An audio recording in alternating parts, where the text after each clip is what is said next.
Ako po si Miss Winnie at ito ang ating kwento. Tukso, yan ang kadalasang rason kung bakit nasisira ang isang pagsasama. Ang totoo niyan, Miss Winnie, bunga ko ng isang nasirang pagsasama. Ako nga pala si Alma, 46 years old. Ang kwentong ibabahagi ko po sa inyo ay nangyari noong ako'y 25 years old pa lamang, taong 2004. Nagkahiwalay ang aking mga magulang, 13 anyos pa lamang ako. Namatay sa sama ng loob ang aking ina, ngunit kalaunan namatay din ang aking ama sa hindi malamang dahilan. Kaya sa poder ni Lola Feliz ako lumaki. Ang kababata kong si Theo na kalaunan ay naging kasintahan ko ang palagi kong kasama. Madalas kaming magbanding lalo na kapag pauwi na ako galing sa trabaho. Akala ko talaga okay ng lahat, Miss Winnie. Pero hindi pala. Nagulo ang maayos naming pagtitinginan na binuo ng ilang taong pagsasama. Nagsimula yon isang araw nang kumprontahin ko siya matapos niya akong wag siputin sa lugar at oras na dapat sana ay magde-date kami. Theo, isang oras mo akong pinaghintay sa park pero hindi ka dumating. Saan ka ba nagpunta? Sinasabi ko nga sa'yo, hindi ba? May emergency lang akong kailangang ayusin. Anong klaseng emergency ba yan? Mas mahalaga pa ba sa akin, ha? Niho, wala ka man lang sinabi. Dapat nga bago pa ako magpunta sa park, tinawagan mo na ako. Emergency nga, di ba? Hindi ka rin makaintindi. Kahit na, dapat ipinaalam mo man lang sa akin para hindi ako mukhang tanga sa kahihintay sa'yo. Bakit galit ka? Ako nga dapat ang nagagalit hindi ikaw. Hindi ako galit, okay? Nagpapaliwanag lang ako. Ang hirap lang kasi sa'yo, ayaw mong makinig. Palagi ka na lang nakasinghal. Bakit nga ba hindi kita pagtataasan ng boses? Pinaasa mo ko Ilang beses mo na bang ginawa ang ganito, ha? 4 na beses mo na akong pinaghihintay. Hindi ka man lang nagsusorry. Ano ngayon sa tingin mo ang mararamdaman ko? Ibang klase ka rin Sinabi ko nga sa'yo na emergency nga. Pero hindi ka man lang nag-alala. Ginawa mo pa akong masama. Umalis ka na! Walang patutunguhan tong pag-uusap na to. Umalis ka na! Tinalikuran ko si Theo tsaka marahas na pinahid ang luha sa aking mga mata. Ang point ko lang naman, sana kung yaman din lang na hindi kami matutuloy sa lakad namin, dapat tinawagan niya ako. Ang dami niyang pagkakataon pero lahat ng iyon pinalagpas lang niya. Tapos ako pa ngayon ng kontrabida? Iisipin ng marami na sinasakal ko siya? Tsaka bakit kung kailan may lakad kami, tsaka naman umaatake ang emergency na yan? Umalis si Theo nang walang kahit na anong binitiwan na salita, kaya tuluyan na akong napahagulgol. Awang-awa naman akong nilapitan ng baklita kong kaibigan na si Kim at kaagad na inalo. Hinagod-hagod niya ako sa likod ko habang nakatanaw sa pintong nilabasan ng boyfriend ko. Tahan na, sisi. Huwag mo nang dibdibin ang nangyari. Para sa akin, wala ka talagang kasalanan. Hindi ko lang maintindihan kung bakit ang tinding mga tuwiran niyang boyfriend mo. Pinamumukha niya sa akin na masama ako at kinakawawa ko siya. Hindi yan totoo, no? Alam mo, duda ako. May ibang babae yan si Theo. Panigurado. Ibang babae? Oo, ibang babae. Alam mo kasi, ang lalaking faithful, wala yang ibang pinagkakaabalahan. Pero kapag palagi na lang silang busy tapos wala namang matinong paliwanag sa tunay niyang sitwasyon, aba, may ibang kinakalantari yan. Kim, sigurado ka ba dyan sa sinasabi mo? Paano kung totoo? Paano kung ayaw na nga niya sa akin na ipinagpalit na niya ako? Teka lang, kumalma ka nga muna. Wala akong sinabi na kumpirmadong may ibang babae si Theo.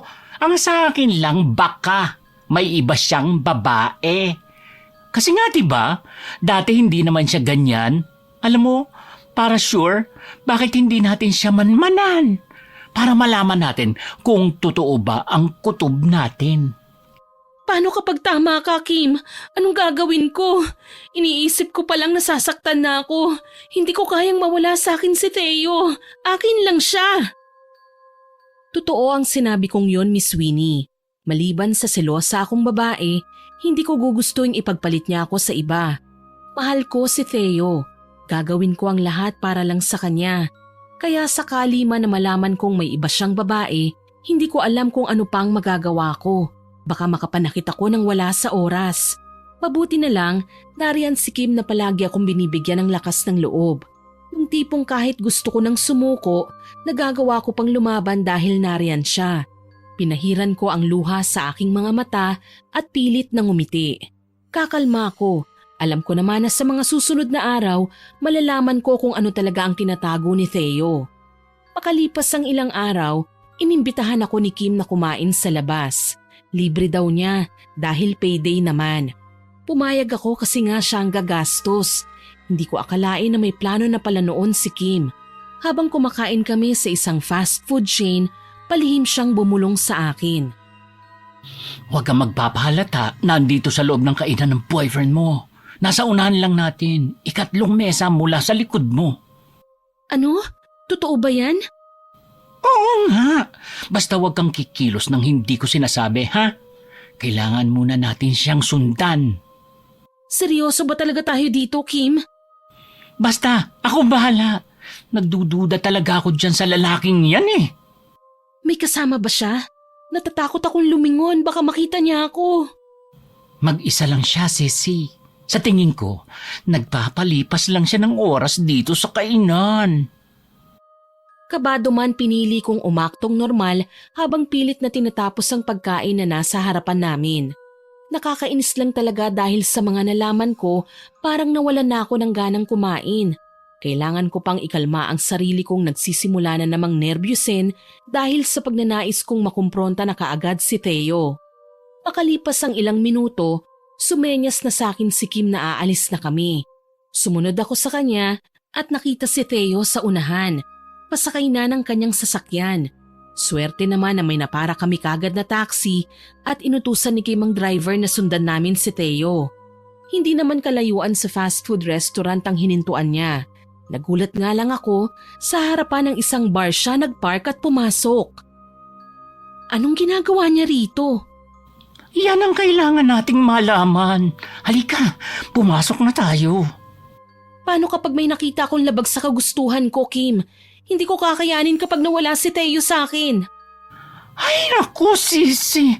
Umakto kang walang pakialam sakali man na may makita nga tayo. Bar ito, kaya lahat ng babaeng makikita mo sa loob, mahahalay talagang gumalaw. Ikalma mo lang yung sarili mo, okay? Tatandaan mo, ikaw ang girlfriend at ikaw ang nasa tama. Ewan ko ba, masama talaga ang kutob ko eh. Natahimik kami ng tuluyan nang makapasok ako sa loob. Kaagad na sumalubong ang amoy ng usok ng sigarilyo at alak at ang ingay ng maharot na musika, ang malalanding tawanan at girian ng mga babaeng bayaran kasama ang mayayamang DOM at mga binatang may pera man ay gusto lang makatake advantage sa mga babaeng napipili nila.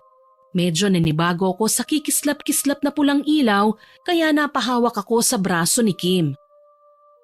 Nasaan na si Theo? Ano, nakita mo na ba? Oo, nakita ko. Papunta sa locker room. Halika, sundan natin. Diyos ko, sana talaga wala tayong makitang anomalya sa pagpunta ni Theo dito. Ang ingay mo, girl. Shh! Mamaya niyan mabuking tayo. Sorry, kabado lang. Pumasok nga kami sa locker room at natigilan ng makarinig ng ungol ng babae. Para bang nawawala sa sarili at animo may kasamang lalaki. Kinabahan ako. Bago ko pa man masilip sa likurang bahagi ng locker ang dalawa, ay natutop ko na ang bibig ko nang marinig ang pamilyar na boses ni Theo. Babe, kailan mo ba kasi balak na tumigil sa pagtatrabaho dito? Ayokong kung sino-sino ang tinitable mo eh. Baka sa susunod mabastos ka na ng mga customer mo. Tsaka na babe, alam mo naman na kailangan ko pa ng pera eh. Baka kulangin pa ang ipon ko sa pagpapagamot kay mama. Sana naman maintindihan mo ko. Ewan ko ba sa'yo? Sinabi ko naman na kaya kong ipagamot ang nanay mo. Pero nagpupumilit ka talaga na magtrabaho pa dito. Babe, hindi pa tayo kasal. Parang ang kapal naman yata ng mukha ko kung iaasa ko sa'yo ang gastusin ni mama sa ospital, hindi ba? Kahit na. Paano na lang kapag napahama ka dito? Paano kung nagkataong may nambastos sa'yo tapos wala ako? Hindi ko mapapatawad ang sarili ko kapag may nangyari sa'yong masama. Nanginginig na napasandal ako sa dingding nang marinig ang sinabi ng aking nobyo. Kung makapagsalita siya sa babaeng kausap niya, punong-puno ng concern at pagmamahal. Sino ba siya? Bakit ganun na lang ang pag-iingat ni Theo sa babae? Dala ng labis na panggigigil, lumabas ako sa kinasasandalan ko at nakapamewang na hinarap ang dalawa. Nakatayo naman sa likuran ko si Kim na halatang gigil na ring manabunot ng mga sandaling yun. Kaya pala nakagawian mo ng Indianin ako sa bawat lakad natin. Nakikipagkita ka pala sa haliparot na nabubuhay sa lugar na ito. Alma? Anong ginagawa mo rito? Babe, sino siya? Ako lang naman ang girlfriend ng lalaking inaahas mo. Ikaw, sa sobrang kakatihan mo at hindi mo na makamot, talagang pumapatol ka pa sa my girlfriend? Ha? Ang kapal ng mukha mo! Excuse me, hindi makapal ang mukha ko. Sa pagkakaalam ko, walang ibang girlfriend si Theo maliban sa akin. Ano babe, kilala mo ba ito? Ano na naman bang gulo to, Alma? Bakit ka ba nandito? Sinusundan mo ba ako? Anong drama to, Theo? Akala ko ba faithful ka? Akala ko ako lang ang mahal mo. Pero bakit may sabit sa puso mo? Tumigil ka na, Alma. Nakakaya ka. Dito ka pa talaga gagawa ng iskandalo? So ako pa palang nanggugulo? Excuse me lang ha? Sa lagay na ito nahihiya na kayo? Wala pa nga akong ginagawa eh. Ang kapal ng mukha mo? Manloloko ka? Ipinagpalit mo ako sa babaeng haliparot? Teka lang, baka akala mo hindi kita naririnig ha? Wala akong pakialam kahit na isigaw ko pa sa pagmumukha mo ang kalandian mo. Animal ka? Dapat sa'yo kinakalbo. Dahil sa labis na galit, hindi na ako nakapagpigil. Literal na sinugod ko ang babae at sinabunutan. Sinubukan kaming awatin ni Theo pero humarang si Kim at inambaan ng suntok ang lalaki. Kahit binabai si Kim, aminado ako na malakas siya at ilang beses nang nadadaig si Theo sa pisikal na labanan, lalo na't isang black belter ang kaibigan ko. Kim naman, kinukonsinti mo ba pati panggugulo ni Alma? Awatin mo naman sila. Bakit ko naman gagawin yun? Paano ninyo matututunan ang leksyon nyo kung susuportahan ko ang maling gawain mo? Alam mo, Theo, malaki sana ang respeto ko sa iyo dahil kaibigan kita. Pero dahil sa ginawa mo ngayon, ako, para mo na rin kinalimutan ang pagiging magkababata natin. Pati ba naman si Alma, niloko mo? Hindi ko sinasadya. Nagising na lang ako isang araw na nasasakal na ako sa paghihigpit niya. Masama bang kumawala sa hawla na ginawa niya para sa akin? Mali ka pa rin kahit anong klaseng dahilan pang sasabihin mo. Mahal ka ni Alma. Pero kinulang ka sa komunikasyon sa kanya. Kung tutuusin, walang kasalanan si Alma sa'yo. Ang kapal ng mukha mong sakta ng kaibigan ko. Isang sampal ang ginawad ni Kim kay Theo. Nakita ko yun at muling uminit ang ulo ko. Pinalingan ko si Ella na noon ay bumabangon mula sa pagkakangudgod ng mukha niya sa sahig at tinangka akong lapitan ngunit sinalo ko lang ang buhok niya at marahas ulit na hinila. Ano ba? Bitiwan mo ako! Ano ka, siniswerte? Pagkatapos mong agawin sa akin ang nobyo ko, parang wala kang ginawang kasalanan? Nagmamalinis ka pa? Walang yakang malandi ka? Sisiguraduhin kong pati ang pinakatatago mo, kakalbuhin ko! Theo! Tulungan mo ako! Tama na, Alma. Please! Wala ka nang magagawa. Mahal ko siya. Si Ella ang gusto kong pakasalan. Yun ang dahilan kung bakit ayoko na makipagkita sa'yo. Hayop ka? Pagkatapos kong ibigay sa iyong lahat, ito pa talagang igaganti mo sa akin? Pasakit? Ha? Sino ka ba ha, Theo? Hindi ka perpekto. Akala mo sa sarili mo ang gwapo-gwapo mo na? Nagawa mo pang mang two-time? Buisit ka? Palibhasa, hindi makontento sa isa kaya kahit puta pinagtitisan. Huwag niyo akong tatawaging puta. Hindi niyo ako kilala. Talaga? Bakit? Gusto mong ako naman na sumabunot sa'yo nang tuluyan ka ng makalbo, babae? Hindi na kayo dapat sumunod dito eh. Gulo lang ang dala nyo. Umalis na nga kayo. Talagang ang tigas ng dugo mo para ipagtabuyan kami? Bakit? Malaki na ba ang pinuhunan mo sa babaeng yan, ha, Theo? Mamili ka. Siya o ako? Sumagot ka. Hindi pa ba malinaw sa'yo, Alma? Ikaw ang pinapaalis ko. Ibig sabihin, hindi ikaw ang pinipili ko. Maghiwalay na tayo. Tila bombang sumabog sa aking pandinig ang sinabing yun ni Theo, Miss Winnie. 10 years, ganun na kami katagal. Hindi ko akalaing masisira lang yun ng ganun kadali. Naitanong ko tuloy sa sarili ko, ano bang kulang sa akin? Bakit kailangan akong ipagpalit ni Theo? Hindi ba ako kamahal-mahal? Ganun na ba kasama ang ugali ko para ayawan ako ng lalaking pinakamamahal ko? Tila nawasak ang mundo ko nang siya na mismo ang pumutol sa gahiblang pag-asa ko na maging parte ng buhay niya. Hindi ko kaya, Miss Winnie. Pero ng mga sandaling yon, naging sandalan ko si Kim. Inalalayan niya ako paalis sa lugar na yon at sinama pa uwi. Pagdating sa bahay, sa balikat niya ako lumuha. Hindi ko matanggap na kung sinong babae lang ang sisira sa relasyon namin ni Theo. Kim, hindi ko kayang mawala si Theo. Bakit kailangan niya akong ipagpalit sa iba? Hindi ko rin alam, Alma. Masakit mang isipin, pero kailangan mong tanggapin na hanggang doon na lang ang relasyon ninyong dalawa, na hindi mo na kailangan maging martir para kaawaan kanya. Huwag kang bababa sa ganoong level, Alma. Anong gusto mong gawin ko, Kim? Hayaan silang magsaya habang naglulugmok sa kalungkutan? Hindi patas. Kailangan din nilang magdusa, Kim. Shh! Tana! Pinag-isipan ko na yan. Alam kong masakit. Pero ikalma mo muna yung damdamin mo. Mamaya kapag nahimasmasan ka na, sasabihin ko sa iyo ang isang napakagandang planong naisip ko. Asya, Tana! Mga hayop sila, Kim. Pagbabayaran nila ang ginawa nila sa akin. Hindi ako papayag na manatili silang masaya. Gaganti ako! Naiintindihan kita, Alma, at may kilala akong tao na makakatulong sa paghiganti mo. Anong ibig mong sabihin? Akala ko talaga hired killer ang taong gusto ni Kim na kunin namin para ipaghiganti ang kasawian ko.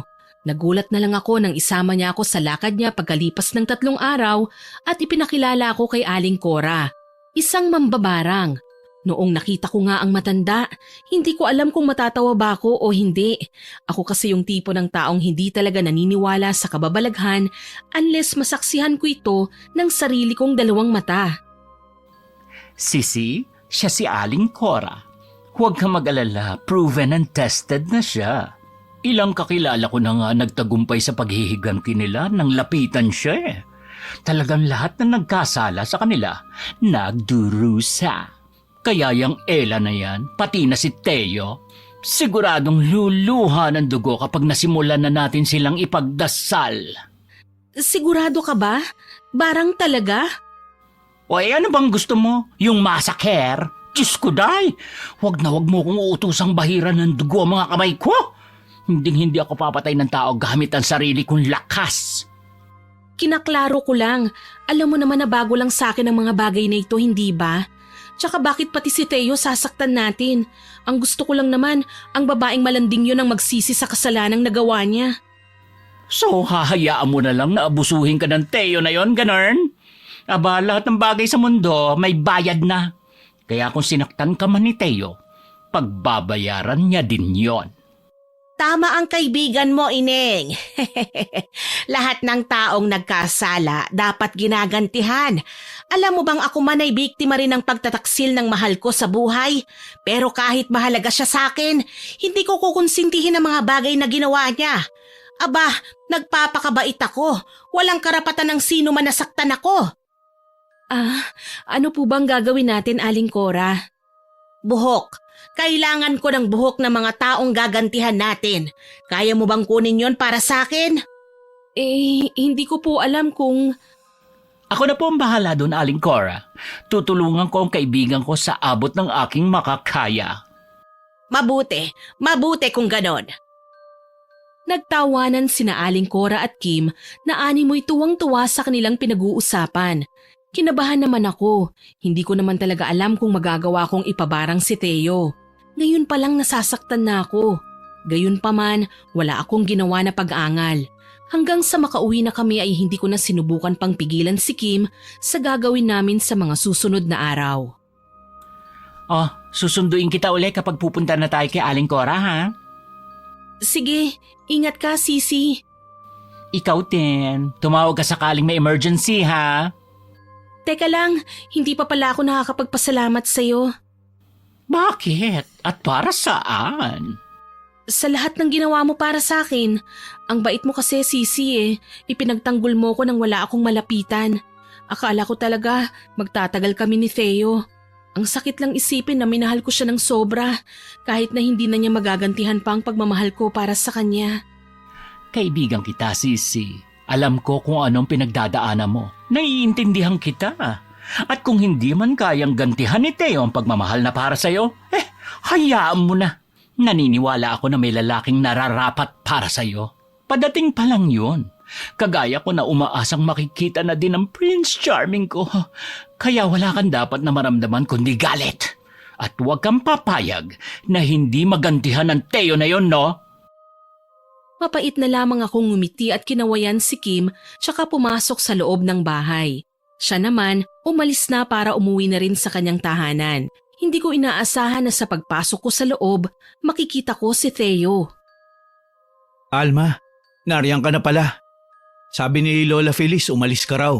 Kilala naman niya ako kaya pinapasok niya ako rito. May lakas ka pa talaga ng loob na pumunta rito? Pasensya na ha. Kailangan kasi. Naparito ko para sabihin sa'yo na tapusin na natin ang relasyon natin. Wala nang spark eh. Niloloko mo ba ako? Anong spark? Ano ba tayo sa tingin mo? Kuryente? Pakinggan mo muna kasi ako. Bakit pa? Ginawa mo na nga akong kontrabida sa harap ng Ella na yun eh. Sinira mo ng tiwala ko. Teka lang, anong tiwala? Alma, nandito ako para tapusin ang lahat sa atin. Sana naman matanggap mo na hanggang dito na lang ang relasyon natin. Hindi na kita mahal. Nagdilim ang paningin ko sa narinig kong sinabi ni Theo. Yung pagsugod ko sa kanya may kasama ng sabunot.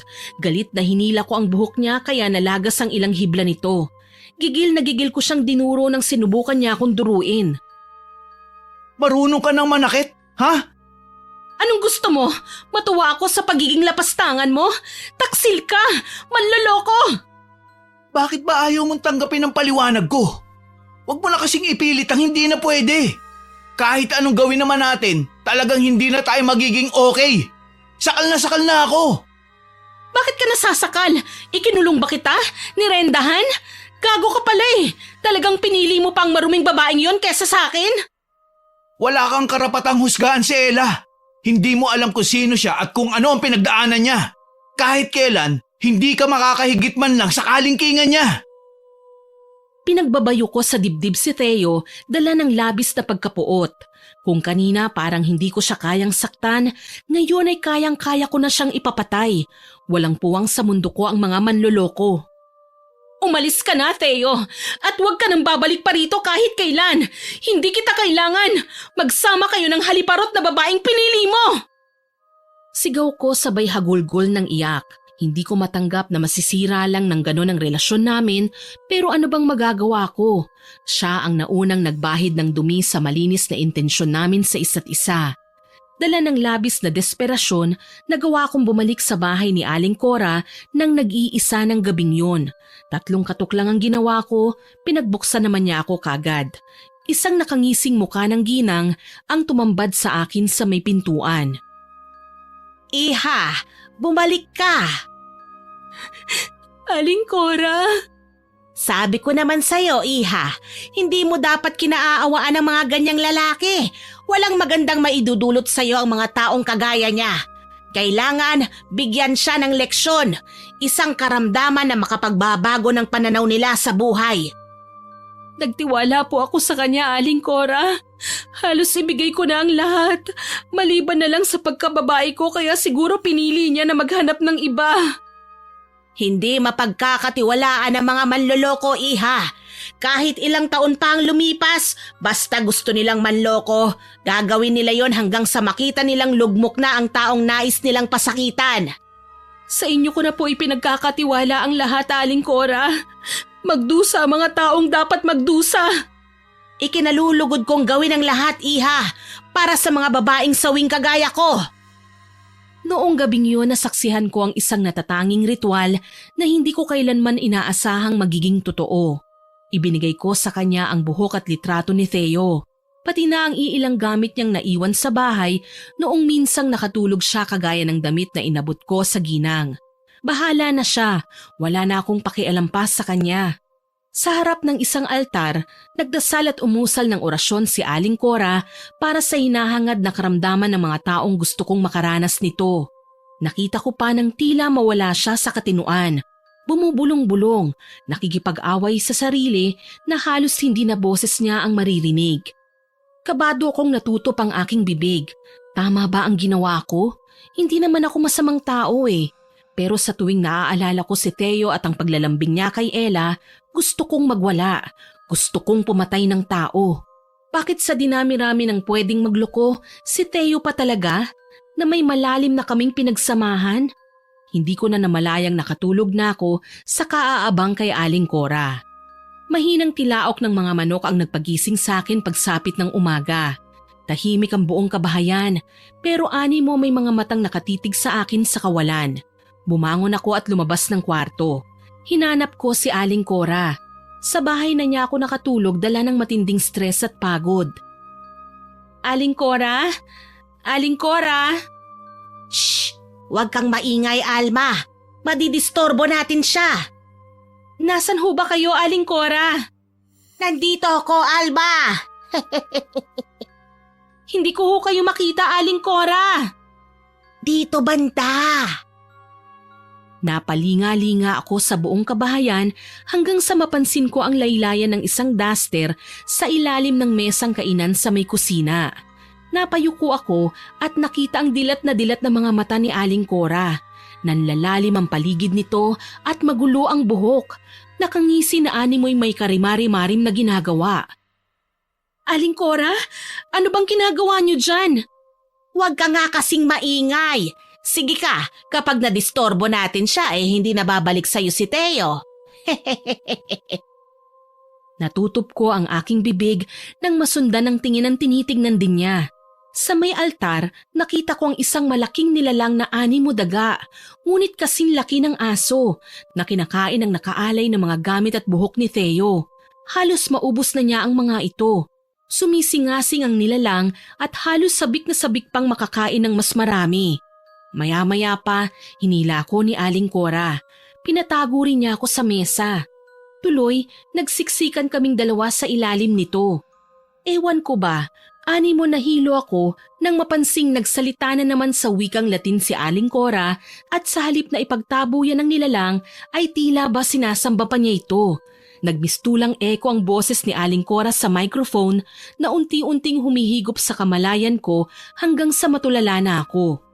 Kalaunan, dahil sa pagkakabigla at takot, hindi ko nakinaya ang aking mga nakita.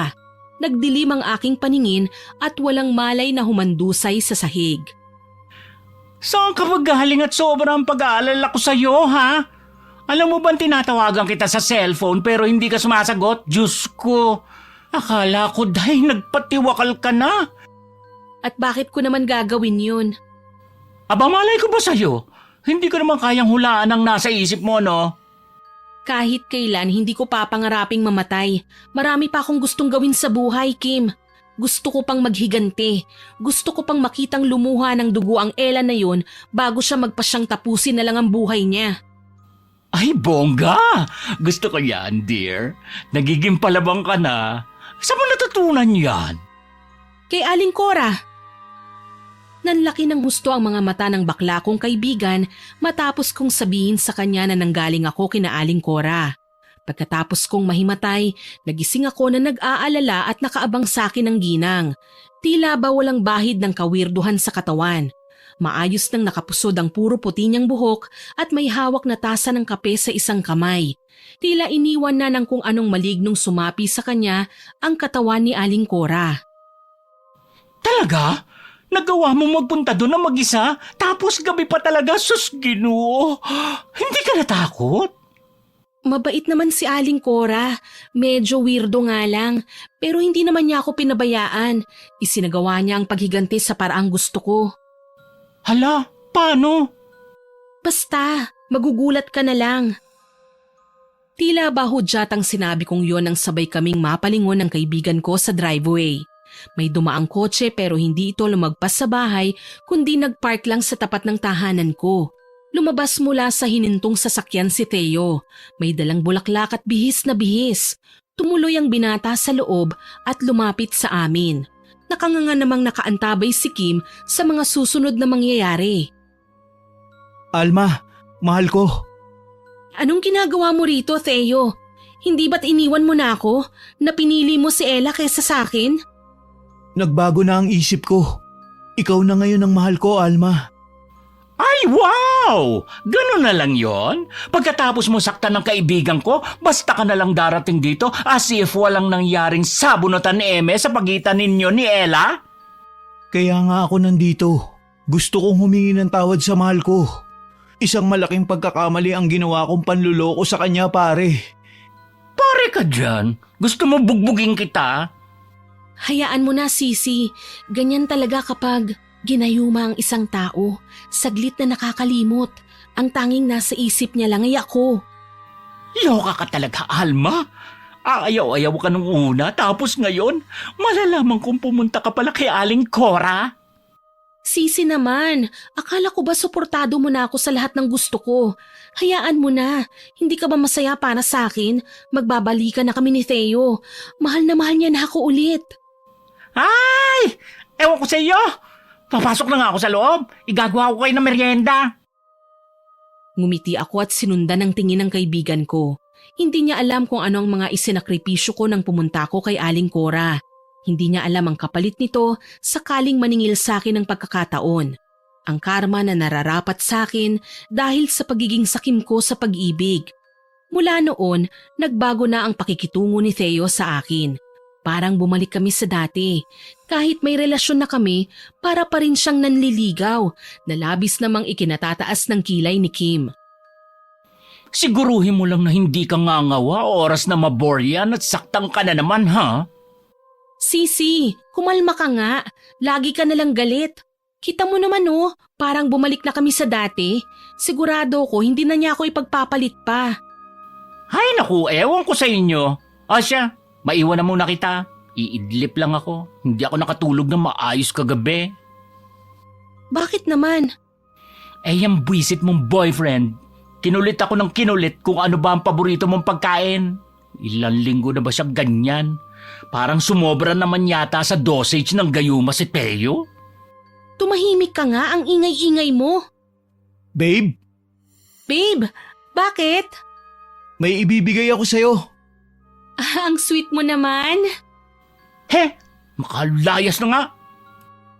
Natatawang sinundan ko na lang ng tingin si Kim bago ko nilingon si Theo. Puno ng pagmamahal ang kanyang mga tingin para sa akin. Kampante ako na hindi na niya ako ipagpapalit. Lumapit ako sa lalaki at niyakap ko siya. Sa tagpong yon may kumatok sa pinto. Ang mga katok ay malakas at kalaunan nagiging bayo na. Nagkatinginan kaming dalawa pero ako na ang nagpresintang buksan ng pinto. Nakasunod naman si Theo sa likuran ko. Pagbukas ko ng pinto, nagulat ako nang tumambad sa akin si Ella. Hilam sa luha ang mga mata niya pero galit na nakatingin sa aming dalawa ni Theo. Sinasabi ko na nga ba, Theo?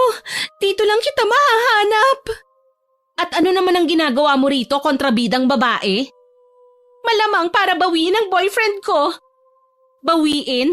Wala siya rito. Kung ako sa'yo, umalis ka na bago pa kita ipapulis. Sa tingin mo natatakot ako sa pulis? Ha, hindi ako kagaya mo na hindi kumikilos ng walang kasama.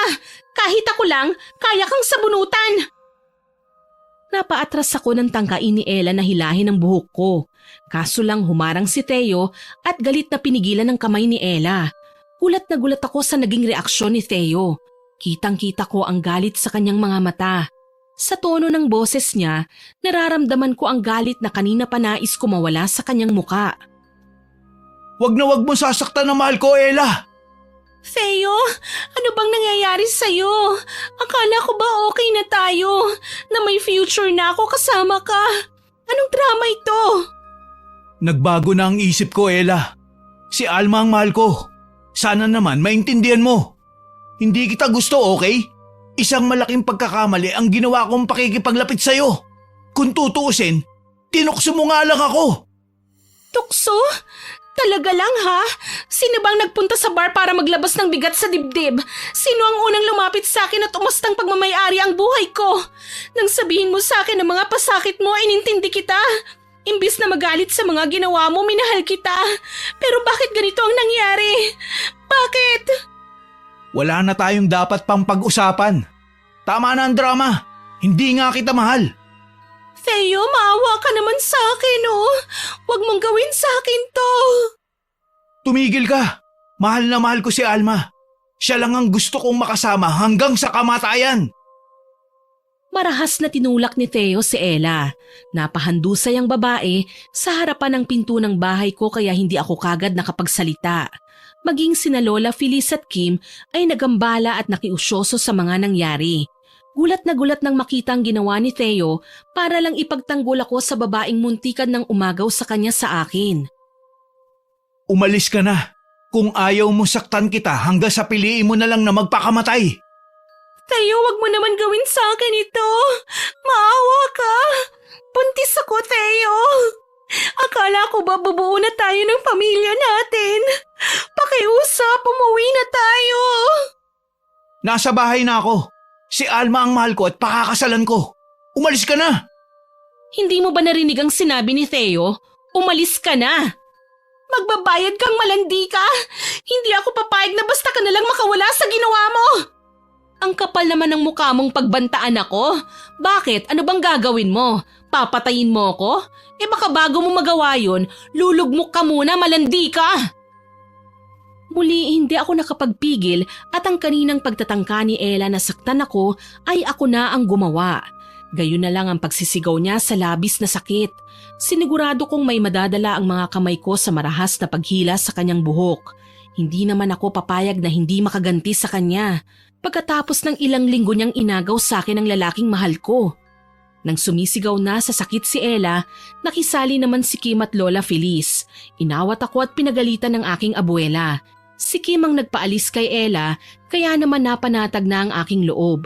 Pagkaalis ni Lola, lumapit sa akin si Theo. Pasensya ka na ha.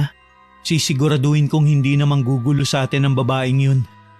Ayos lang, Theo. Huwag mo na siyang isipin pa. Alam ko naman na ako pa rin ang pipiliin mo eh. Hayaan na natin. Akin ka lang, Alma. Walang kahit na sino makakaagaw sa'yo mula sa akin. Buong akala ko, nakakakilig ang mga sinabing yun sa akin ni Theo. Naging mabuting bersyon siya ng dati niyang pagkatao. Mas malambing, maingat at mapagmahal. Ayun nga lang, may nadagdag sa ugali niya na dati ay wala naman. Naging seloso si Theo. Masyadong obsessive at possessive sa akin. Ayaw na ayaw niyang makipaglapit ako kahit kanino. Kahit nga kay Kim eh. Si Ella naman mas naging agresibo sa panggugulo sa akin. Kaya naman nakapagdesisyon akong muli na bumalik kay Aling Cora. Dala ko ang buhok niyang nakuha ko mula sa pagkakasabunot ko kay Ella. Nararamdaman ko ang nagpupuyos mong galit. Ano ba ang posibleng dahilan nito, Alma? Ginugulo po kami ni Ella, Aling Cora. Ilang beses na niya akong sinugod sa bahay. Ang salot sa inyong relasyon. Titignan ko kung ano ang magagawa ko. Kailangan niyang magdusa, Aling Cora. Kailangan maparusahan siya. Yan ang gusto ko. Magbigay ng karamdaman sa taong kinapupuutan mo. Maraming salamat po, Aling Cora. Asahan mong lahat ng hiningi ko, may sapat pong kabayaran. Sa pagkakataong ito, kailangan ko ng puso ng isang itim na baboy na kailangan dinukot gamit ang sarili mong mga kamay para sa pag-aalay. Walang pag-aalinlangang ginawa ko ang pinag-uutos ni Aling Cora. Kaagad akong nagtungo sa isang kakilalang may babuyan at bumili ng katamtamang laking baboy. Gamit ang sarili kong lakas at hawak na punyal, nagawa kong hiwain ang katawan ng baboy. Sinaksak ko ito ng paulit-ulit hanggang sa hindi na magawang manlaban ng baboy. Bumagsak ito sa lupa na kaagad ko namang sinaksak ulit. Sa pagkakataong yun, may kasama ng paghiwa ang ginawa kong pag-atake. Nilaslas ko ang lieg pababa sa dibdib. Gamit ang aking mga kamay, dinukot ko ang mainit-init pang puso. Dinala ko yun kay Aling Cora. Ngiting aso naman ang ginang nang makitang dala ko. Ayan ang gusto ko! Sariwang puso! Inaalay ko po ang pusong ito para sa kamatayan ni Ella, Aling Cora. Matutupad ang hiling mo, iha! Mamamatay si Ella! Isang matinis na halakhak ang pinakawalan ni Aling Cora na bumuhay sa aking sistema. Sinimulan niyang iaalay ang puso sa altar. Sinindihan ang itim na kandila sa gilid nito at sinayaw-sayawan. Mas kakilakilabot ang nakita kong tagpo ng mga sandaling yun. Ani mo muling sinapian si Aling Cora. Nagsasalita ng mga wikang banyaga. Kumuha ng kapiraso sa buhok na pagmamayari ni Ella.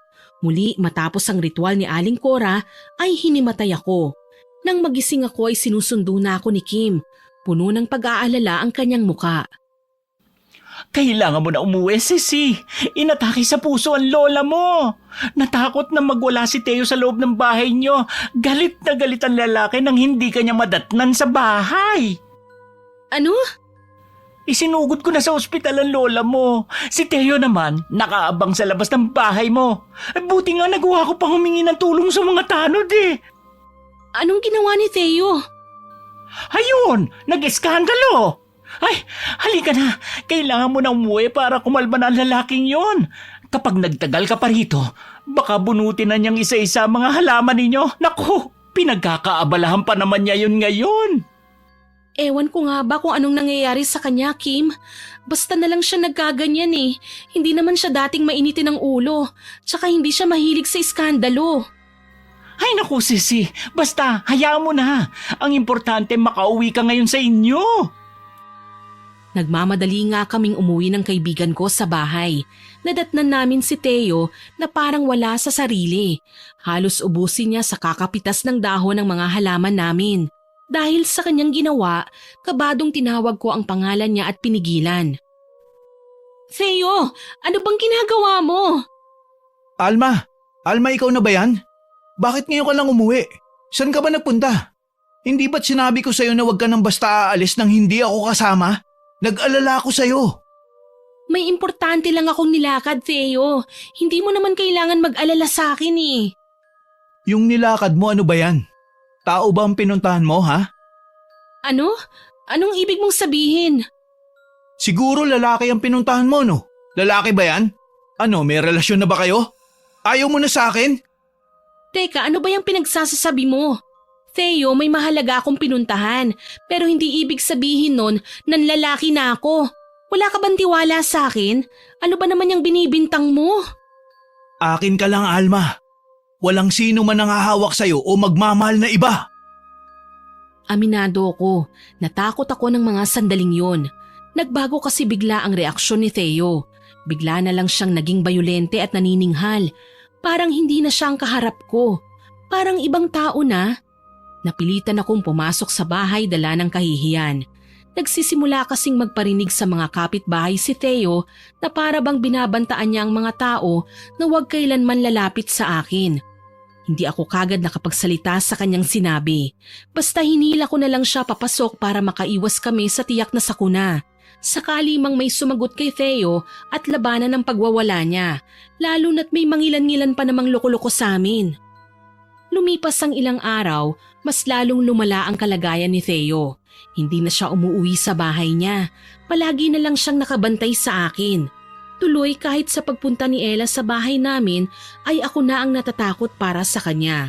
Noong huling punta niya kasi, binigwasan siya ni Theo at umuwing duguan ang muka. Buti na nga lang talaga napigilan ko si Theo na habulin ng babae.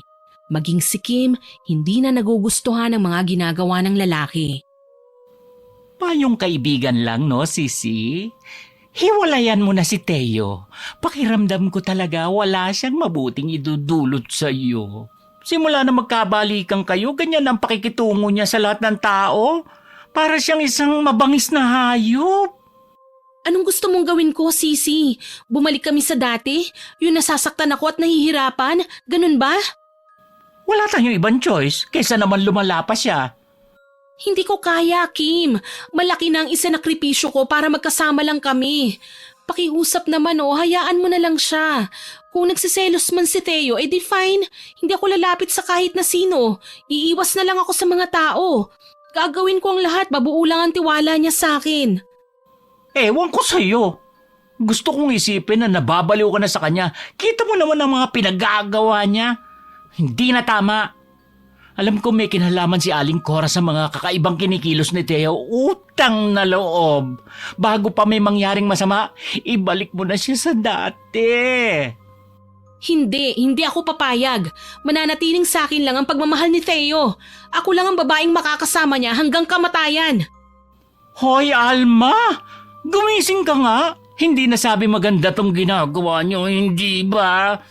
Ano? Gusto mo bang ako pa mismo ang gumawa ng paraan para bumalik si Teo sa dati? Yan ang wag na wag mong gagawin. Kapag ako iniwan ni Teo, dadalhin mo ang konsensya buong buhay mo. Magpapakamatay ako. Hindi makapaniwalang tinitigan ako ni Kim. Alam kong hindi niya nagustuhan ang pinaggagawa ko, pero ayokong mawala sa akin ang kaisa-isang lalaking minsan nang nagpahalaga sa akin. Di bali nang mabuhay siya ngayon sa dilim. Ang mahalaga, akin siya at walang aagaw pa sa kanya. Makalipas ang ilang araw, nasa labas ako ng bahay namin at nagwawalis ng mamataan ko ang isang babaeng balot na balot ang buong katawan at halos hindi na makilala. Ayaw naman lumapit para malaman ko kung may kailangan ba o wala. Para makasigurado, ako na mismo ang gumawa ng hakbang para makausap siya. Miss, anong kailangan mo? Alma? Ella? Ikaw ba yan? Anong nangyari sa'yo? Gusto kong humingi ng tawad sa ginawa ko, Alma. Alam kong may relasyon pa kayo ni Theo nang umiksena ako sa buhay ninyo. Nanggaling ako sa hirap at nang makita ko ang ganda ng buhay na posibleng ibigay sa akin ni Theo, nasilaw ako. Nagkataong malungkot siya at nagkaproblema sa relasyon niyo, kaya sinamantala ko ang pagkakataon. Umasta akong anghel na nakahandang tugunan at pakinggan ang lahat ng hinaing niya. Hindi ko alam na mabilis palang mahulog sa akin si Theo. Ang totoo niyan, hindi ko siya mahal. Ginamit ko siya. Kailangan ko lang na magpanggap para maisagawa kaagad ang kasal. May ipinapagamot akong nanay at siya lang ang makakatulong sa akin eh. Sana mapatawad mo ako, Alma. Bakit ka pa humihingi sa akin ng tawad? Hindi mo alam ang sakit na nadarama ko nang malaman kong baliwala na ako sa kaisa-isang taong pinag-alayan ko ng lahat.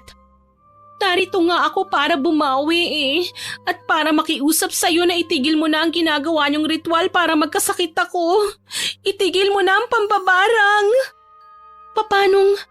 Nagpatingin ako sa isang albularyo, Alma.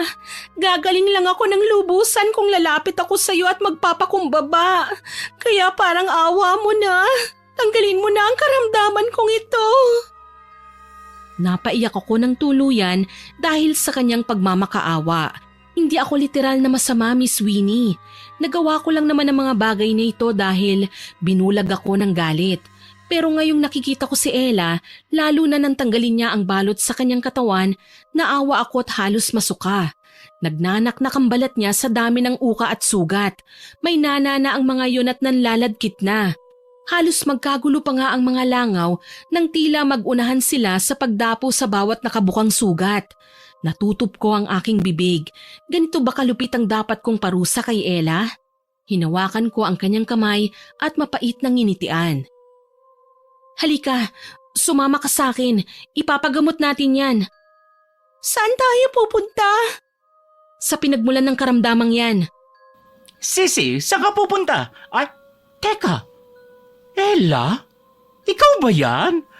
My goodness, ano nangyari sa'yo?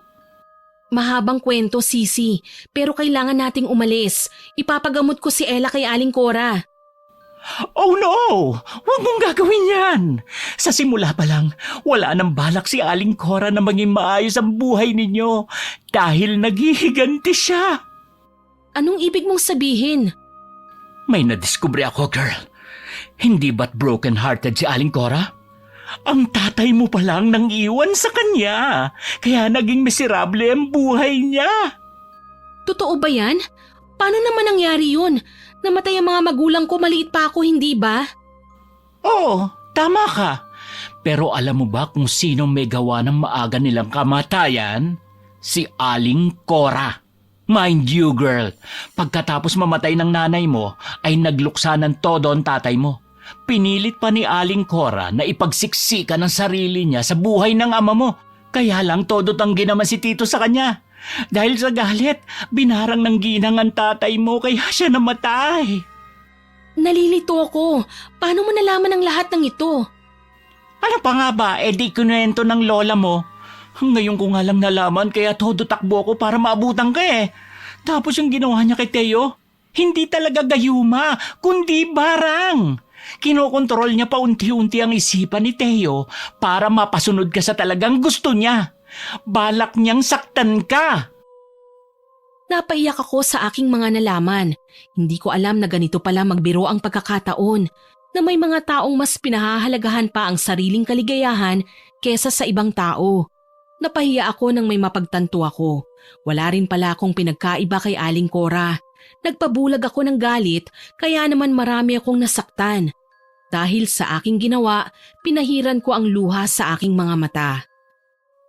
Sisi, sabihin mo sa akin, ano bang kailangan kong gawin?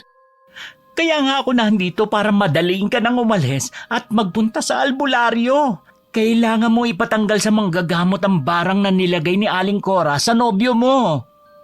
Pati ba si Ella gagaling din? Oo naman, may posibilidad. Kaya nga umalis na tayo.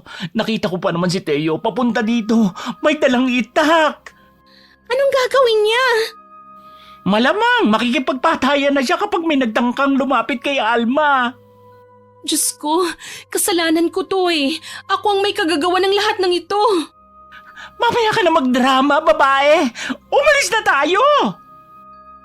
Patakbo na kaming tatlo sa pintuan nang mapansin kong kumalabog ang pinto. May bumabayo nun sa labas. Animo galit at hindi na magpapapigil. Alma! Nasaan ka? Nasa loob ka ba? Buksan mo tong pinto! Mahal kita, Alma! Hala, anong nangyari kay Teo? Bakit nalalalim na ang paligid ng mga mata niya? Para siyang walang tulog. Baka pagtatagpasin niya tayo. May backdoor ba kayo? Baka pwede tayong dumaan doon. Sumunod kayo sa akin. Hindi tayo pwedeng mamatay dito. Alma! Kahit hindi ka magpakita, mahahanap kita! Lumabas ka na dyan kung ayaw mo saktan ko mga kasama mo sa loob! Sige na, mauna na kayo. Ako nang bahala rito. Gaga ka ba? Ano, papatay mo talaga ang sarili mo? Hindi ako papayag. Hindi pwede. Maawa kayo, tumakas na tayo. Mamaya na kayo magtalo. Doon tayo sa may kusina. Naroon ang backdoor. Nagtakbuhan kaming tatlo papunta sa likod bahay. Kabado man pero napilitan akong damputin ng martilyo na nasa paanan ko lang. Maging sina Ella at Kim ay minuestrahan kong maghanap ng pwedeng pananggala sa mga magtatangka sa buhay nila. Mabilisan naman kaming nagtatakbo palayo sa bahay. Mabuti na lang talaga hindi kami naabutan pa ni Theo. Nakapara rin kasi kami kagad ng taxi bago pa man siya makatunog na nakalabas na pala kami. Sa isang kamalig sa likod ng ospital kami dinala ni Kim.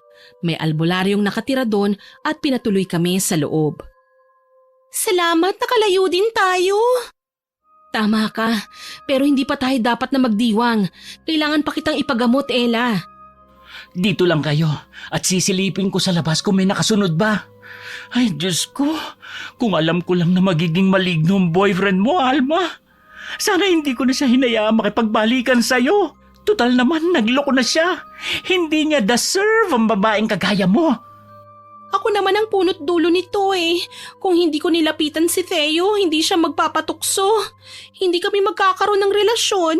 Sana matibay pa rin ang pagsasama niyo. Isa lang naman akong hamak na bayarang babae Huwag mong sabihin yan, Ella.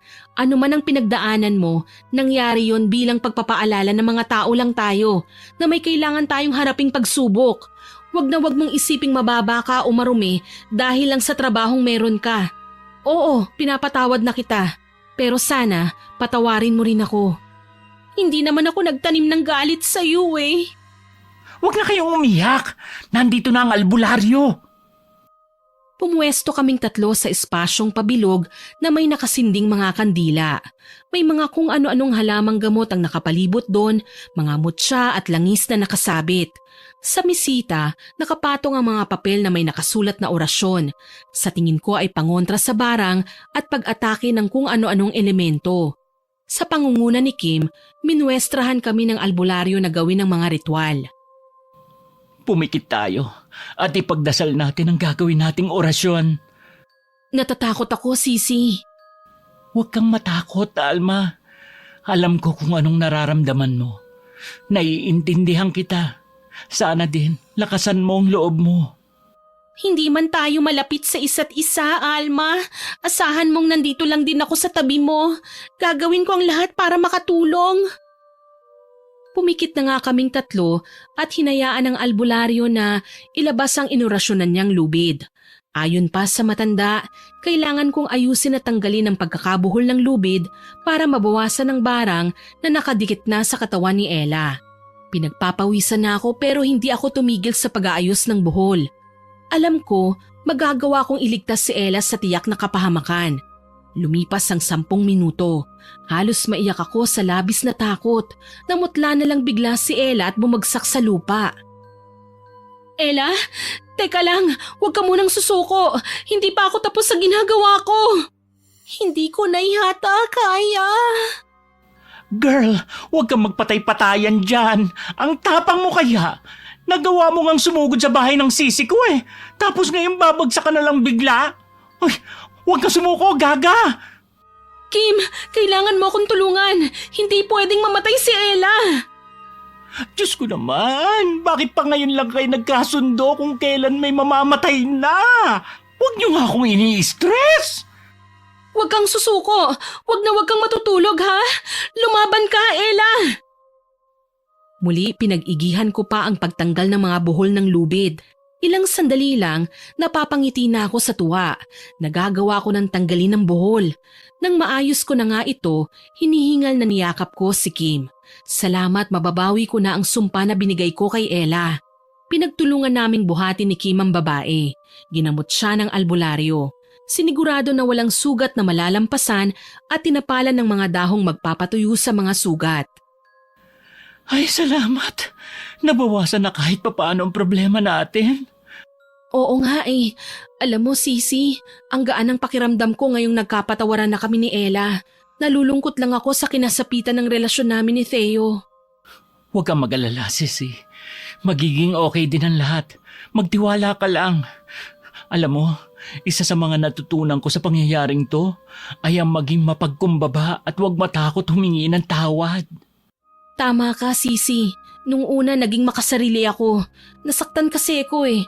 Alam mo naman kung gaano ko kamahal si Theo. Hindi ko matatanggap na may iba siyang minamahal. Nabigla ako, nagtampo. Alam mo naman yung pakiramdam ng niloko, hindi ba? Walang kasing sakit. Alam mo kasi, Sisi, nagbabago ang emosyon natin. Habang tumatagal ang sariwang galit, hinanakit, kumukupas din. Hindi porket galit ka at nasaktan o ninais na gumante, ay masama ka ng tao. Normal lang sa atin yun. Pero alam mo, bilib ako sa iyo. Nagawa mong iligtas ang buhay ni Ella. Doon pa lang, mataas na ang tingin ko sa iyo. Napaiyak ako sa mga sinabi sa akin ni Kim. Hindi niya ako hinusgahan kahit nagkamali ako. Bagkus, binigyan pa niya ako ng pag-asa. Tinuruan niya akong magbago. Pinagpahinga kami ng albularyo at sinabing bukas na namin ipagpatuloy ang ritual at ang pagbabasa ng orasyon. 2 tao pa ang kailangan naming ayusin, kaya kailangan naming magpalakas. Pagsapit ng umaga, nadatnan ko si Ella sa kusina. Matamlay man ay alam kong papagaling na siya. Kita ko sa mukha niya ang pagod, nang ngiti naman ang itinugon ko sa kanya. Kumusta ka na? Okay lang ako. Maraming salamat sa ginawa mo, ha? Alam mo, Alma, nahihiya ako sa'yo. Naging masama akong tao eh. Huwag mong sabihin yan. Alam mong masama rin ang ginawa ko sa'yo. Biktima lang naman tayo ng mga pangyayari. Sa ngayon, binibigyan tayo ng pagkakataon na mabago pang mga pagkakamaling yun. Tama si Alma, Ella. Kaya kung ako sa'yo, simulan mo nang ayusin ang buhay mo. Hindi ba sa bar ka nagtatrabaho? Pwede kang lumipat at magsimula sa malinis na paraan. Pasensya na.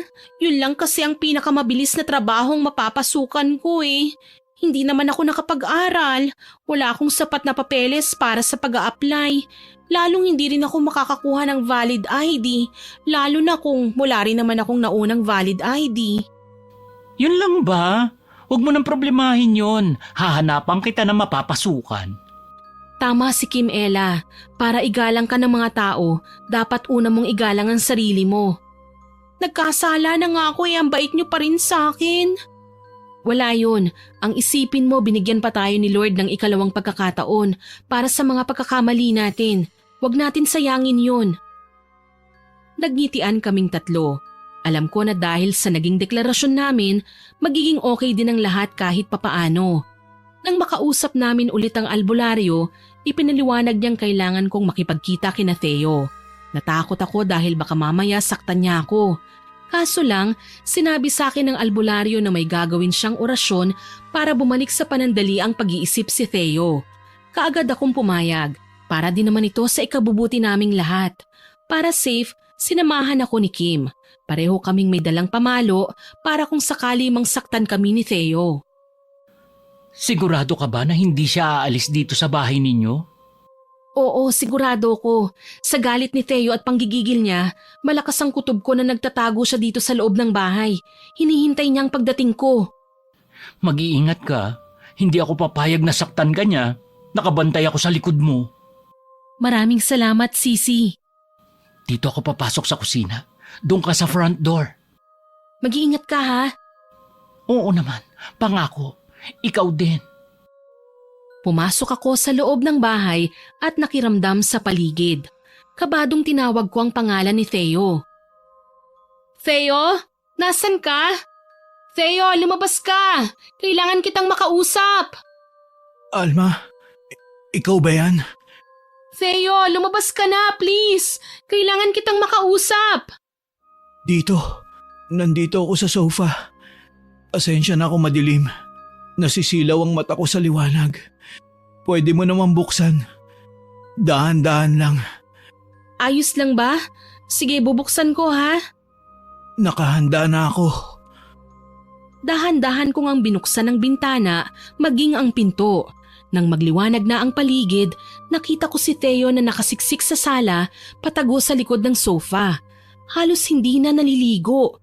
Madungis na at mabaho. Halos hindi na rin kumakain. Bakas ang kapayatan sa mukha niya. Hindi na nakakatikim ng tulog at pahinga. Tuluyan na akong napaiyak nang makitang nangyari sa kanya. Diyos ko! Theo! Pasensya ka na, Alma ha. Hindi ko din alam kung anong nangyayari sa akin. Basta na lang ako nagkasakit at nakalimot. Siguro, kinakarma na ako dahil sa ginawa ko sa'yo. Theo! Huwag kang lumapit sa akin. Baka mamaya, kapag nakalimot na naman ako, baka panakit ako. Ilang araw na ba akong ganito? Si Ella. Nasaan si Ella? Bakit ko siya nakalimutan? Theo, kumalma ka, okay? Tsaka na natin pag-usapan ng tungkol sa nangyari. Ang mahalaga, nakakausap kita ng maayos ngayon at magagawa ka naming ipagamot sa albularyo. Patawarin mo ko, Theo. Akong may kasalanan ito sa'yo eh. Palagi kong napapanaginipan ng isang ginang. Inuutusan niya ako na patayin si Ella at pahirapan ka. Pinilit kong tumanggi pero mas malakas siya. Nagagawa niyang kontrolin ang katawan ko. Kilala ko siya, Theo. Siya si Aling Cora, ang mabagsik na mambabarang na kumokontrol sa ating lahat. Hindi lang ikaw at si Ella ang naapektuhan niya.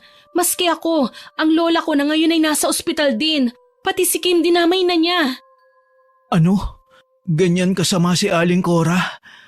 Oo, ganyan kasama. Kaya kailangan nating mag-ingat. At kung papayag ka, dadalhin kita sa albularyo. Kailangan mong magpagamot sa kanya. Sa awa ng Panginoon, nakinig naman sa akin si Theo. Nagawa pa namin siyang ibiyahe ni Kim pabalik sa kinaroroonan nila Ella at ng albularyo.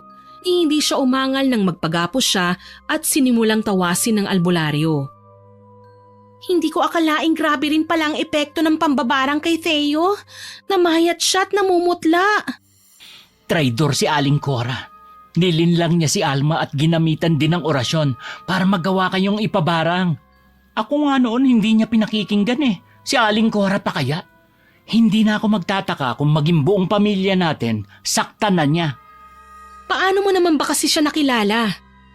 Alam mo naman na mahilig ako sa hula, di ba? Lumapit siya sa akin, pinakilala ang sarili at hinulaan ako. Nagulat ako nang marinig na tama ang lahat ng hula niya sa akin. Siyempre, bumilib ako at kinilala pa siya. Kalaunan, humingi ako ng address. Nang malamang kong nambabarang pala siya at nagkataong kailangan ni Alma ang serbisyo niya, hindi na ako nag-aksaya ng panahon. Inireto ko siya sa ginang. Hindi ko naman alam na sa mismong paglapit namin sa kanya kinokontrol na niya si Alma. Alam ko ang klase ng mga mambabarang na ganyan. Sila ang mga mambabarang na may lahing babaylan. Kayang magpadala ng salot sa mga pananim, kayang magbigay ng karamdaman sa bawat isa sa mga taong kanyang kalaban, kayang manghipnotismo o kumontrol ng isipan ng mga taong nasa malayo. Nakakatakot naman. Pero yun ang katotohanan. Alam mo na, mga nilalang na nabubuhay nung unang panahon. Sana magtagumpay tayo sa pagpuksa kay Aling Cora. Gusto ko nang manumbalik sa normal ang buhay natin.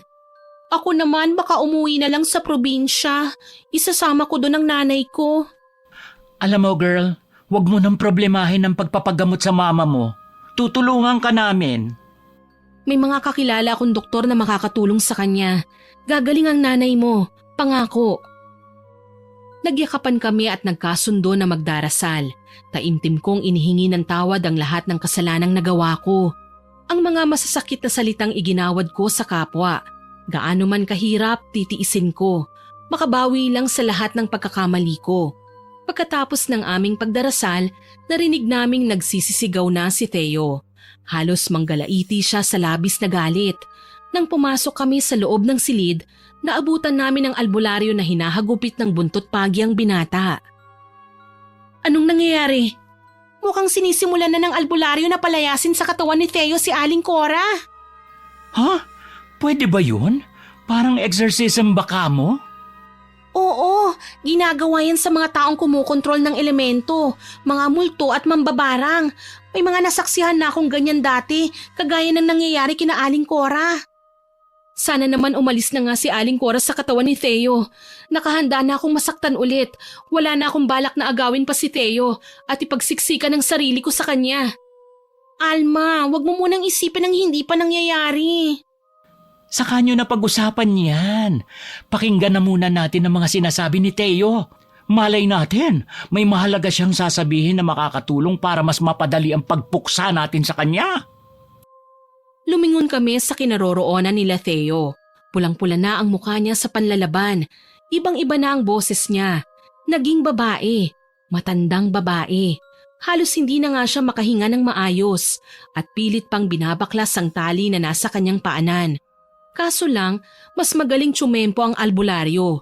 Nakakailang hampas pa siya kay Theo ay nakikita ko nang sumusuko na ang lalaki. Aalis na ako sa katawan ni Theo! Tama na ang padadakit! Ayan, mukhang exit na siya sa katawang hindi kanya. Mas mabuti yan. Umaasa ako na gagaling na si Theo. Ang mabuti pa, iwanan na muna natin sila. Magtiwala na lang tayo sa kanila. Alam naman natin na mas alam ng manggagamot ang gagawin niya kaysa sa atin. Halika Ella, asikasuhin muna natin ang mga sugat mo. Salamat ha, Alma. Napakabuti mo. Mabait ka rin naman eh. Ay, magseselos na ako niyan. Mamaya magiging magsisi na kayo. Maitsepwera na ako ha. Hindi naman. Ikaw ang pinaka-the best kong kaibigan. Kaya wag mong isipin na kakalimutan kita. Tsaka ang ganda mo, Kim. Kahit na hindi ka babae, pero daig mo pa nga kami. Hindi naman, no? Hayaan nyo. Matapos na lang ang problema natin ngayon, paggagandahin ko kayo. Ilang minuto pa ang paghihintay namin hanggang sa lumabas na ang albularyo na gumamot kay Theo. Aniya, tuluyan nang umalis sa katawan ng lalaki si Aling Cora. Hindi na niya magagawang saktan o kontrolin pang muli ang lalaki dahil binigyan din siya ng pangontra. Sa ngayon, iniinda ni Aling Cora ang sakit ng panlalatigo kaya nagkaroon ako ng pagkakataon na tumakas sandali sa bahay ng albularyo para puntahan naman ang mambabarang. Pagdating ko sa bahay niya, sa may pinto pa lang ay naririnig ko na ang atungal niya. Ang nasasaktang ungol na mahirap ng kalimutan. Ano, Aling Cora? Masakit ba? Ha? Traidor ka! Ginamit mo ko! Ginawa ko lang naman ang tama. Niloko ko ng tatay mo. Alam kong kasalanan ni tatay na niloko ka niya. Pero bakit ako? Bakit ang mga kaibigan ko? Talagang sagad sa buto ang kasamaan niyo. Bakit? Kung sinabi ko ba ang katotohanan, papayag ka pang ipabarang sa akin ang manloloko mong kasintahan? Hindi! Huwag mo na nga akong utuin. Siguro nga hindi ako ang binarang mo. Pero ako naman ang pinahirapan mo eh. Ako ang binigyan mo ng problema. Binigyan mo ako ng kalbaryo na mahihirapan kong ayusin. Ako ang sinaktan nun. Tinulungan kita ngayon, pero ako pa rin ang masama. Mali ang mga taong ginantihan mo. Matagal nang patay ang tatay ko. Galit kong wika sa kanya, sabay lapit tsaka sapilitang kinuhanan ng buhok. Nakita kong kababakasan ng takot ang kanyang muka. Anong gagawin mo? Tingin ko kasi hindi pa sapat ang sakit na dinadanas mo. Mukhang kailangan kitang ipabarang sa mas magaling pa sa'yo. Wag mong gagawin yan. Pangako, hindi ko na kayo gagambalain pa. Ang gusto ko mawala ka na sa bayan namin. Wala akong pakialam kahit nasan ka pa magpunta. Ang mahalaga hindi na kita makita pa. Oras na mapansin kitang pakalat-kalat sa kahit saang bahagi ng bayang ito, alam mo na kung ano ang mangyayari sa'yo. Oo, aalis na ako. Pangako, hindi na ako mananakit pa. Hindi ko na kayo pakikialaman pa. Basta lubayan niyo lang ako. Madali naman akong kausap eh. Ano? Sige na, layas na. Nagkumahog sa pagtakbo si Aling Cora na hindi na nga inaksaya pang kunin ang kanyang mga gamit. Basta na lang siyang umalis at hindi na nagpaalam sa akin. Nakangiti naman akong sumunod sa kanya palabas ng bahay niya. Alam ko magiging tahimik na ang buhay namin. Kaya naman nang makabalik ako sa bahay ng albularyo, masaya kong ipinaalam sa kanila na malaya na kami. Wala na si Aling Cora. Umalis na siya at hindi na babalik pa. Talaga? Totoo ba yan? Oo, tinakot ko siya eh. Binunutan ko ba naman ang buhok eh. Buti nga yun sa kanya, no? Kasi kung hindi man siya umalis, talagang ipababarang natin siya, no? Salamat at maayos na ang isipan ko. Wala nang magulo at maingay. Wala nang kokontrol sa akin. Pasensya na sa nagawa ko ah. Huwag kang mag-alala. Aaralin ko ng kalimutan ka, Theo. Teka lang, Alma. Ako ang dapat na humingi ng sorry sa ginawa ko eh. Naging manggagamit ako. Theo, hindi naman kita mahal eh. Nadala lang din ako ng tukso. Pero wala pa sa isip kong magkaroon ng minamahal. Drama ko lang ang lahat ng yun. Sana maintindihan mo. At sana wag mong sasaktan ng babaeng tunay na nagmamahal sa'yo. Alma, ang laki ng naging kasalanan ko sa'yo. Napakasama ko. Hindi ka masama, Theo. Pareho lang tayong nagkamali. Nagkatinginan kami ni Theo. Ewan ko ba, napaiyak na lang ako bigla nang lumapit sa akin at niyakap din niya ako. Alam ko naman na minsan, nagkakamali talaga ang mga tao. Depende na lang sa amin yun kung paano namin aayusin ang gusot na ginawa namin.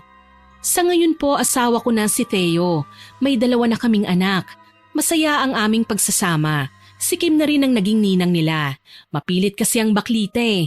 Pero masaya naman ako dahil kahit ganoon, nagagabayan naman niya ng maayos ang kanyang mga inaanak. Hindi man namin nakakasama si Ella, balita naman namin ay may pamilya na rin siya at masaya na sa pagsasama nila. Hindi na namin nakita pa si Aling Cora at alam kong hindi na kami gagambalain pa ng matandang mambabarang. Hanggang dito na lamang po. More power po sa inyong channel at God bless. Sana po ay nagustuhan niyo ang aking mga ibinahaging kwento. Pero bago ko po tapusin ito, oras na para sa shoutout ulit natin. Shoutout po kina Miss Heli Borja from Cavite, Miss Grace Largadas from Surigao del Norte, Sir Darren Subcon from Binangonan, Rizal, Miss Jeneline Mix Vlog, Miss Ana Vencer Francisco na namamlansya daw po habang nakikinig from Riyadh, Miss TVJ Rosie Gedorio, Miss Chris Alcantara, Miss Emily Servano at sa family niya, kay Mary Joy Roaring Belches na nakikinig sa atin at sinabi niya na nakakawala raw po ng pagod at stress ang stories natin. Kasama niyang nakikinig ang kapatid niya at pinsan niya from Bicol.